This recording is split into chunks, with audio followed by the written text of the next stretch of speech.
사랑하는 성도 여러분, 여러분들은 믿음의 길을 걸어가시면서 행복하십니까?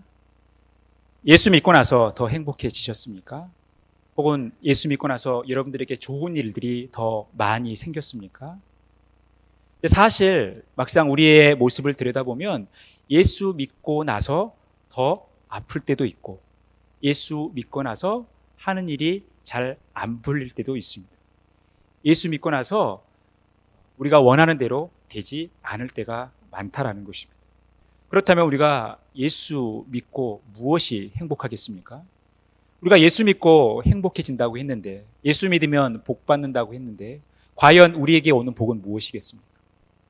예수 믿으면 하는 모든 일이 잘 되고, 또 높은 자리에 올라가고, 건강하고, 또 하고자 하는 모든 일들이 원하는 대로 다 되고, 부유해지면 좋을 것 같은데, 예수 믿고 나서 오히려 가난해질 때가 있고 몸이 더 아플 때가 있고 하는 일이 잘 안 풀릴 때가 있다는 것이죠. 이것은 우리의 신앙의 본질을 다시 한번 점검해 볼 필요가 있다는 것입니다. 오늘은 종료주일입니다. 오늘 본문 말씀은 이 종료주일의 유래에 대해서 말씀하고 있어요. 우리가 오늘 종료주일의 의미를 다시 한번 돌아보면서 우리가 믿음의 길을 걸어가면서 우리에게 다가오는 진짜 복이 무엇인가, 이것을 함께 점검하고 우리의 삶 가운데 적용해 가도록 하겠습니다. 예수님께서 이제 예루살렘에 입성하게 되셨어요. 나귀를 타고 예루살렘에 입성하게 됩니다. 이 예수님이 입성하시는 이 모습을 보면서 다양한 사람들이 모여들었고 다양한 반응을 일으키고 있는 모습을 보게 됩니다. 첫 번째, 이 예수님이 나귀를 타고 예루살렘에 입성하실 때 보였던 첫 번째 부류는 뭐냐면 명절을 맞이하여 예루살렘에 온 많은 무리들입니다. 13절 말씀 우리 같이 한 목소리를 읽겠습니다. 종려나무 가지를 맞으러 나가 외치되 호산나 찬송하리로다 주의 이름으로 오시는 이 곧 이스라엘의 왕이시여 하더라. 명절을 맞이하여 예루살렘에 온 사람들이 이제 예수님께서 예루살렘 성으로 입성한다라는 소식을 듣고 종려나무 가지를 가지고 맞이합니다. 그리고 예수님을 향하여 환호하고 예수님을 향하여 열광하죠. 예수님을 찬송합니다. 주의 이름으로 오시는 이 이스라엘의 왕이시여. 호산나 호산나 외치며 예수님을 이스라엘의 왕으로 맞아들이는 그 모습을 보게 됩니다. 여기서 말한 호산나라는 것은 나를 구원하소서, 우리를 구원하소서라는 의미가 있는 것이죠. 명절을 맞이하여 예수님의 예루살렘 입성 소식을 듣게 된 모든 무리들은 예수님을 향하여 환호합니다. 호산나 호산나, 우리를 구원해 주십시오, 우리를 구원해 주십시오라고 외치는 거예요. 시편 118편 25절의 말씀을 인용해서 자신들의 구원을 위해 예수님을 바라보는 그 모습을 보게 됩니다. 그러면 왜 예수님을 향하여 호산나 호산나 외치며 이스라엘의 왕이시여 라고 예수님을 영접하고 있을까요? 17절 18절에 보면 이들은 어떠한 소식을 들었냐면 나사로를 무덤에서 불러내어 죽은 자 가운데서 살리실 때에 함께 있던 무리가 증언한지라. 이에 무리가 예수를 맞으면 이 표적 행하심을 들었음이라. 예수님의 이 나사로를 살리신 사건을 직접 목격하진 않았지만 그 현장에 있었던 사람들에게 들었던 거예요. 아, 예수라는 저분은 죽은 자도 살리신 분이야. 죽었던 사람을 살리셨던 그 위대하신 분이야. 저 예수님은 진짜 하나님께서 보내신 메시아가 맞는 것 같아 라고 이야기했다라는 거예요. 그러니까 당시 예수님을 향하여 열광하고 환호하던 많은 무리들은 이스라엘을 로마의 속박에서 구원해줄, 독립시켜줄, 자유케 할 그러한 위대한 인물로, 정치적인 메시아로 예수님을 여겼던 거예요. 그러니까 예수님의 이 입성 소식을 듣고 나서 호산나 호산나 외치며 우리를 구원해달라고, 당신은 이스라엘의 왕입니다, 하나님께서 보내신 이스라엘의 왕입니다라는 그 외침 속에서 예수님을 향하여 환호하고 열광하는 그 모습을 우리는 보게 되는 거예요.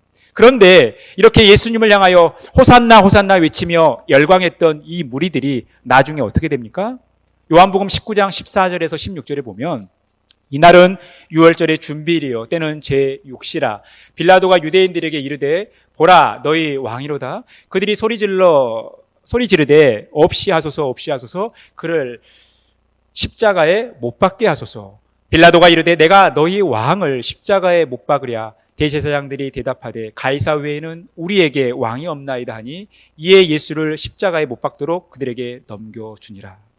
지금 예수님을 향하여 환호하며 열광하며 호산나 호산나 외쳤던, 당신은 이스라엘의 왕입니다. 어서 오시옵소서. 당신을 열렬히 환영합니다.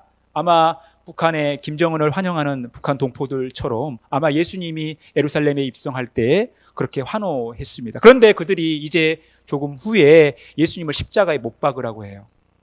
가이사 외에는, 로마의 왕인 가이사 외에는 우리에게 왕이 없습니다라고 선동하는 대제사장들에게 넘어가서 그들은 예수님을 십자가에 못 박아 죽게 하는 것입니다.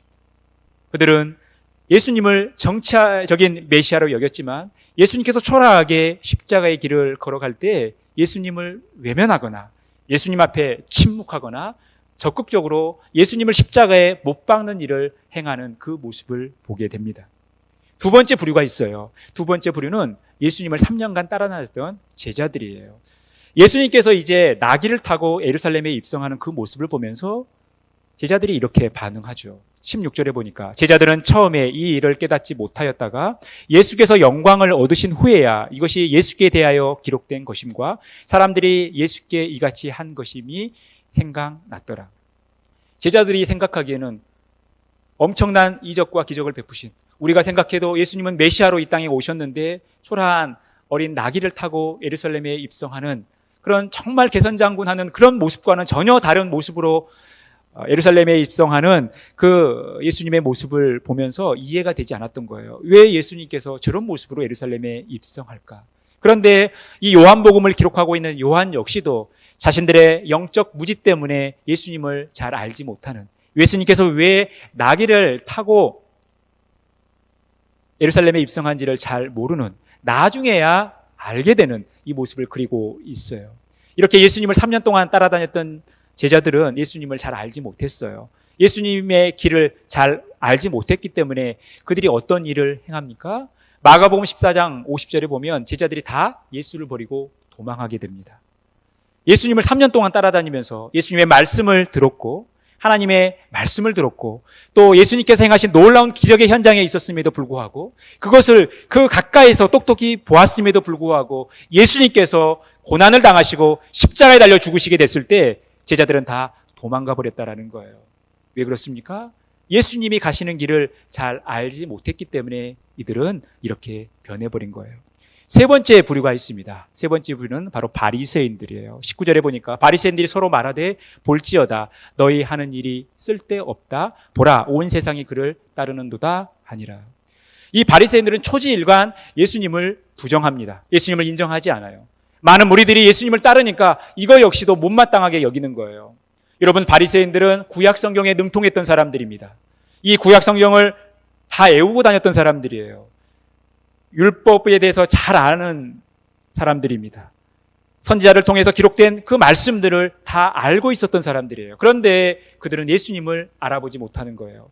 하나님께서 이스라엘의 왕으로서 이스라엘의 메시아로 예수 그리스도를 보내셨지만 구약 성경을 잘 알고 있었던 이 바리새인들은 예수님을 못 알아보는 거예요. 그리고 결국 예수님을 십자가에 못 박게 합니다. 그들은 구약 성경에 능통했지만 그 구약 성경을 통해서 하나님이 무엇을 말씀하시는지를 깨닫지 못했기 때문에, 그리고 그 말씀에 순종하지 못했기 때문에 하나님을 향한 열심이 있었지만 하나님과 상관없는 열심으로 인하여 결국 실패의 길을 걸어가게 되는 것입니다. 여러분, 예수님께서 등장하시는 이 현장에 우리는 크게 세 부류의 사람들을 보게 되는 거예요. 명절을 맞이하여 예수님을 향하여 호산나 호산나 외쳤던 무리들, 또 예수님을 3년 동안 따라다녔던 제자들, 그리고 구약 성경에 능통했던 바리새인들. 여러분, 그들의 공통점이 뭡니까? 그들은 다 예수님이 계시는 그 현장에 있었습니다. 예수님이 계시는 그 현장에 똑똑히 예수님을 목도했던 사람들이에요. 이것이 그들의 공통점입니다. 또 다른 공통점은 뭡니까? 그들이 예수님과 상관없는 삶을 살게 된다는 것입니다.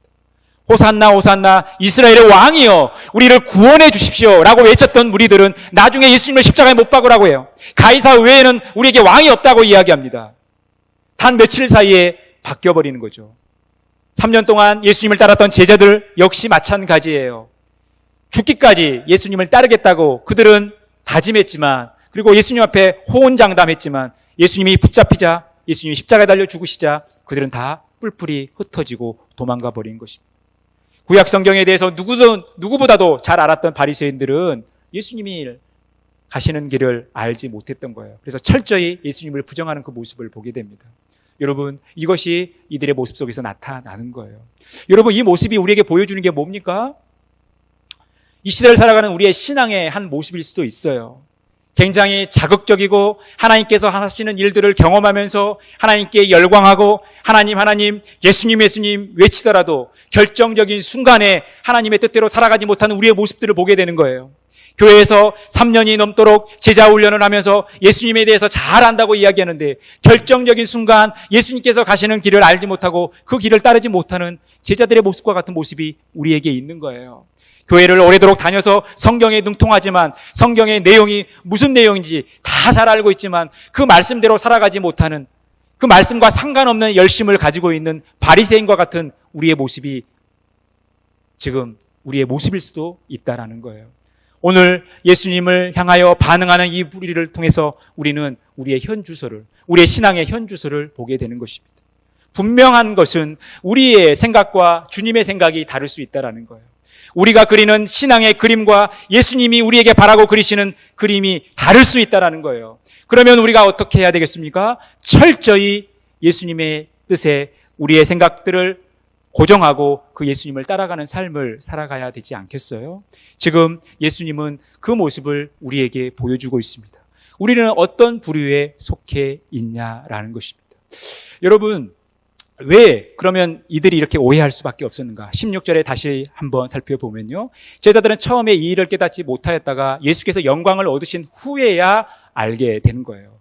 예수님께서 영광을 얻으신 후, 그때가 언제냐라는 것입니다. 여러분, 예수님께서 생각하시는 영광의 때와 또 제자들이 생각하는 영광의 때는 다른 거예요. 여러분, 마가복음 10장 37절에 보면 세베대의 아들인 두 제자가 예수님께 이런 요청을 하죠. 마태복음은 그 엄마가 이제 요청을 합니다. 여짜오되 주의 영광 중에 우리를 하나는 주의 우편에 하나는 좌편에 앉게 하여 주옵소서. 예수님께서 이스라엘의 왕으로 당당하게 등극할 때에 한 명은 예수님 우편에, 한 명은 예수님의 좌편에, 하나는 우의정, 하나는 좌회정에 앉혀달라는 거예요. 예수님의 오른팔 왼팔이 되게 해달라는 거예요. 이것을 요청하고 있는 것입니다. 제자들이 생각하는 예수님의 영광은 예수님이 당당하게 이스라엘의 왕으로 등극하셔서 이스라엘을 통치하시는, 로마의 속박에서부터 이스라엘을 구원해주시고 독립시켜주시고 자유를 주시는 그런 위대한 왕으로 착각했던 거예요. 그래서 그 예수님 곁에 있으면 자신들도 한 자리 할 수 있을 거라고 생각했던 거죠. 그들도 영광을 누릴 수 있을 거라고, 부귀와 영화와 명예와 권력을 누릴 수 있을 거라고 생각을 했던 거예요. 그런데 제자들이 생각했던 이 예수님의 영광의 때와 주님이 가신 그 영광의 때는 다른 거죠. 그러면 그때가 언제입니까? 오늘 23절에 보니까 예수께서 대답하여 이르시되 인자가 영광을 얻을 때가 왔도다. 이제 예수님께서 영광을 얻을 때가 왔다라는 것이죠. 그 영광의 때가 언제입니까? 24절에 보니까 내가 진실로 너희에게 이르노니 한 알에 밀이 땅에 떨어져 죽지 아니하면 한 알 그대로 있고 죽으면 많은 열매를 맺느니라. 여러분, 농사를 지어보신 분 아시겠지만 여러분, 어떤 곡식물이 열매를 맺는다는 것은 얼마나 영광스러운 일이에요. 땀 흘리고 수고했던 것들을 다 잊어버릴 정도로 영광스러운 일입니다. 그런데 한 곡식이 열매를 맺기 위해선 그 씨가 땅에 떨어지고 썩어야 된다는 것이죠. 싹이 틔워져야 된다는 거예요. 그래야 열매를 맺는다는 거죠. 예수님이 우리에게 오셔서 우리를 위하여 고난을 당하시고 십자가에 달려 죽으셔야만 우리가 모두 살아난다는 것입니다. 이것이 예수님의 영광이에요. 결국 예수님의 영광의 때는 우리를 위하여 고난을 받으시고 십자가에 달려 죽으신 이 시간이 예수님께서 영광을 받으시는 때라는 것입니다. 이 예수님의 영광의 때와 제자들이 생각하는 영광의 때가 이렇게 달랐던 거예요. 영광의 때가 달랐기 때문에 제자들은 예수님께서 가시는 길을 따라가지 못했던 거예요. 예수님의 말씀에 온전히 순종하지 못했다라는 것입니다. 예수님은 이 영광의 때를 향하여 가고 있습니다.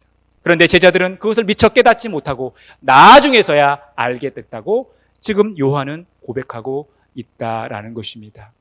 여러분, 예수님께서 그래서 제자들에게 한 자리 해달라고 하는 제자들에게 이렇게 말씀하시는 거 아니에요? 예수께서 이르시되 너희는 너희가 구하는 것을 알지 못하는도다. 내가 마시는 잔을 너희가 마실 수 있으며 내가 받는 세례를 너희가 받을 수 있느냐. 너희가 나를 따라오겠다면 내가 마시는 잔을 너희도 마실 수 있겠냐라는 거예요. 내가 지금 마시는 이 고난의 잔을 너희도 마실 수 있겠냐라고 지금 예수님은 제자들에게 묻는 거예요. 그러니까 예수님께서 가시는 길이 제자들이 생각하는 길과는 서로 다를 수 있다는 것이죠. 서로 다르기 때문에 예수님께서 가시는 길을 너희가 갈 수 있다면, 따라올 수 있다면 내가 마시는 잔을 너희도 마셔야 된다라는 거죠. 그때 제자들은 아무것도 모르고 어떻게 해요? 그렇게 하겠다라고, 그 잔을 마시겠다고 얘기하죠. 그런데 그 잔을 마시지 못하는 제자들의 모습을 보게 됩니다. 그래서 예수님을 부인하기도 하고 예수님으로부터 도망가서 뿔뿔이 흩어지기도 했던 거예요. 이것이 제자들의 모습이었습니다. 여러분, 우리가 이것을 통해서 아는 것은 뭡니까? 예수님께서 가시는 그 길이 항상 우리가 원하는, 또 우리가 생각하기에 복된 길이 아닐 수 있다라는 거예요. 예수님의 길과 우리의 길이 다를 수 있다라는 것입니다. 그러면 우리가 예수님을 따라갔을 때 우리에게 어떤 일이 생기냐라는 거예요. 사람이 나를 섬기려면 나를 따르라. 나 있는 곳에 나를 섬기는 자도 거기 있으리니 사람이 나를 섬기면 내 아버지께서 그를 귀히 여기시리라. 예수님은 자기를 부인하고 나를 따르라라고 말씀하고 있어요. 자기를 부인하고 자기 십자가를 지고 나를 따르라라고 말씀하고 계세요. 그리고 제자들은 그 예수님을 따르겠다고 했어요. 그런데 예수님을 따를 때 예수님이 계시는 그 현장은 우리가 생각하는 현장과는 다르게 고난의 현장이 될 수도 있다는 거예요. 아픔의 현장이 될 수도 있다는 거예요. 희생의 현장이 될 수도 있다는 것입니다. 그럼에도 불구하고 너희들이 나를 따라오겠느냐라고 예수님은 묻고 있고 우리는 그렇게 하겠다고 고백해야 되는 것이죠. 여러분, 우리가 예수님을 믿는다라는 것은 바로 이런 삶이라는 것입니다. 오늘 우리가 왕자무견이라는 말로 제목으로 함께 말씀을 나누고 있습니다. 여러분, 이 왕자무견이란 말이 무슨 뜻인지 아십니까? 힌트를 주는 말씀이 있어요. 우리 로마서 8장 17절 말씀 같이 읽겠습니다. 자녀이면 또한 상속자, 곧 하나님의 상속자요 그리스도와 함께 한 상속자니 우리가 그와 함께 영광을 받기 위하여 고난도 함께 받아야 할 것이니라. 여러분, 우리가 예수 믿고 하나님의 자녀가 됐다는 것은 하나님으로부터 기업을 받는 상속자라는 것입니다. 여러분, 부유함을 상속받는다는 것 얼마나 영광스러운 일입니까? 하나님께서 우리에게 기업을 주신다는 것 여러분 얼마나 영광스러운 일이에요. 그런데 우리가 이 하나님의 기업을 받음으로 하나님의 상속자로 살아간다는 것이 예수 그리스도와 함께 영광을 받는 일인데, 영광을 얻는 일인데 문제는 뭐냐면 이 영광과 함께 고난도 함께 받아야 된다는 거예요. 우리가 예수 믿으면서도 고난을 받을 수 있다는 거죠. 그래서 우리에게 주는 이 왕자무견이라는 말이, 우리 같이 한 목소리 읽어보겠습니다. 왕관을 쓰려는 자 그 무게를 견뎌라. 여러분, 이 왕자무견이라는 말은 왕관을 쓰려는 자 그 무게를 견디라는 것입니다. 이 말은 영국의 극작가인 셰익스피어가 헨리 4세를 빗대어 이야기한 거예요. 이것은 뭡니까? 왕으로 산다라는 것은 굉장히 힘과 명예와 권력이 있는 거 아닙니까? 그런데 그 명예와 권력만큼 책임이 따르는 것이죠. 여러분, 누구나 다 왕관을 쓰고 싶어 하는 거 아닙니까? 존귀한 자리에 올라가고 싶어 하는 거 아니에요? 힘을 갖고 싶고 또 누군가로부터 존경을 받고 싶어 하는 것이 우리 모든 사람들의 모습 아닙니까? 여러분, 우리가 어떨 때 화가 나고 기분이 나빠요? 사람들이 나를 무시한다 여길 때, 나를 비난한다 여길 때, 나를 업신 여길 때 화가 나고 마음이 아픈 거죠. 왜냐하면 사람은 다 누구나 존귀 여김을 받고 싶어하는 모습이 있기 때문에 그래요. 그런데 여러분, 예수 믿는 것만큼 영광스러운 일이 어디 있습니까? 하나님께서 우리를 존귀히 여겨주신다고 하는데 예수 믿는 것만큼, 우리가 하나님의 자녀로 사는 것만큼 영광스러운 게 어디 있어요? 하나님께서 우리를 귀히 여겨주신 것만큼 기분 좋은 일이 어디 있습니까? 근데 문제는 뭐냐면 우리가 이 하나님의 자녀로 살아가는 데 있어서 항상 영광만 따는 것이 아니라 고난도 따르게 된다는 거예요. 여러분, 누구나 다 왕관을 쓰고 싶어 하지만 그 왕관의 무게를 견뎌야 된다는 거예요. 그 책임이 따른다는 것입니다. 여러분, 우리가 예수 믿으며 살아갈 때 여러분, 우리와 예수 믿지 않는 세상 사람들과 똑같은 윤리적 잣대를 들이댈 수 없는 거예요. 우리가 예수 믿지 않는 사람들과 똑같은 잘못을 해도 누구를 더 비난합니까? 예수 믿는 사람들을 더 비난해요. 그러다 보니까 예수 믿는 우리들이 때로는 손해볼 때가 있어요. 고난을 겪을 때가 있어요. 손해를 보면서 살아가야 할 때가 있다라는 거예요. 왜냐하면 우리가 예수님을 믿는다라는 것은 이 세상적 가치관과 부딪히기 때문에 이 세상적 가치관을 뛰어넘는 하나님의 가치관을 가지고 성경의 가치관을 가지고 살아가야 되기 때문에 우리에게 하나님이 우리를 존귀히 여기시는 그 존귀함과 영광이 따르지만 때로는 그 영광을 누리기 위한 고난도 받아들일 용기와 담대함이 있어야 된다는 거예요. 사랑하는 성도 여러분, 왕관을 쓰기를 원하십니까? 우리가 왕관을 쓰기를 원한다면 그 왕관의 무게를 견딜 수 있는 힘이 우리에게 있어야 된다는 거예요. 우리가 그리스도인으로 살면서 하나님의 자녀로 살아가면서 우리가 따라야 할 책임과 또 무게가 있다는 거예요. 세상 사람들이 사는 것처럼 똑같이 하고 싶은 거 다 하고 참지 못하고 화낼 거 다 화내고 우리가 유혹이 있을 때 그냥 쉽게 넘어가고 여러분, 우리 그리스도인들은 그런 삶이 아닌 것이죠. 우리는 유혹을 이겨내야 되고 고난도 이겨내야 될 책임과 그 막중함이 우리에게 있는 거예요. 우리는 그 왕관의 모습을 그리워하는 것만큼, 사모하는 것만큼 그 왕관의 무게를 견딜 수 있는 인내가 우리에게 필요하다는 것입니다. 사랑하는 성도 여러분, 이 왕관의 무게를 견딜 수 있는 존귀한 하나님의 자녀, 또 하나님 나라 귀한 백성들이 되어지기를 간절히 축원합니다. 여러분, 우리가 이 왕관을 쓰고 싶어 왕관의 무게를 견뎌야 되는데 그렇다면 우리가 어떻게 왕관의 무게를 견딜 수 있겠습니까? 그 비결을 예수님의 모습 속에서 우리는 발견하게 됩니다. 15절 우리 같이 읽겠습니다. 이는 기록된 바 시온나라 두려워하지 말라. 보라 너희 왕이 나귀 새끼를 타고 오신다 함과 같더라. 예수님께서 초라한 모습으로 겸손한 모습으로 나귀 새끼를 타고 예루살렘에 입성한 것은 바로 스가랴 9장 9절 말씀의 성취라는 것입니다. 스가랴 9장 9절 말씀 같이 한 목소리 읽겠습니다. 시온에 따라 크게 기뻐할지어다. 예루살렘에 따라 즐거이 부를지어다. 보라 내 왕이 내게 임하시나니 그는 공의로우시며 구원을 베푸시며 겸손하여서 나귀를 타시나니 나귀의 작은 것 곧 나귀 새끼니라. 지금 예수님의 행위는 그냥 예수님의 자의적인 행위가 아니라 하나님 말씀의 성취라는 것입니다. 구약의 선지자를 통해서 혹은 시편을 통해서 하나님께서 약속하신 그 약속의 말씀이 이 예수님의 모습 한 모습을 통해서 드러나고 있다는 거예요. 성취되고 있다는 것입니다. 그래서 예수님께서 십자가에 달려 죽으신 모습을 사도 요한이 다른 복음서와는 다르게 굉장히 디테일하게 묘사하고 있는데 한결같이 그 예수님의 모습을 어떻게 묘사하고 있냐면 성경을 응하게 하려 함이라라고 묘사하고 있다는 거예요. 그러니까 예수님께서 이 땅의 삶을 살아가시면서 우리를 위하여 고난의 길을 걸어가시고 우리를 위하여 십자가에 달려 죽으시고 우리를 위하여 부활하신 이것은 하나님의 말씀을 응하게 하는 데 있다는 거예요. 그래서 예수님께서 마지막으로 어떤 말씀을 하고 돌아가십니까? 다 이루었다라고 말씀하고 있는 거예요. 여러분, 예수님께서 왜 이 고난의 길을 걸어가실 수 있었어요? 하나님의 말씀이 예수님을 통해서 그대로 성취되어지기 때문에 그런 거예요.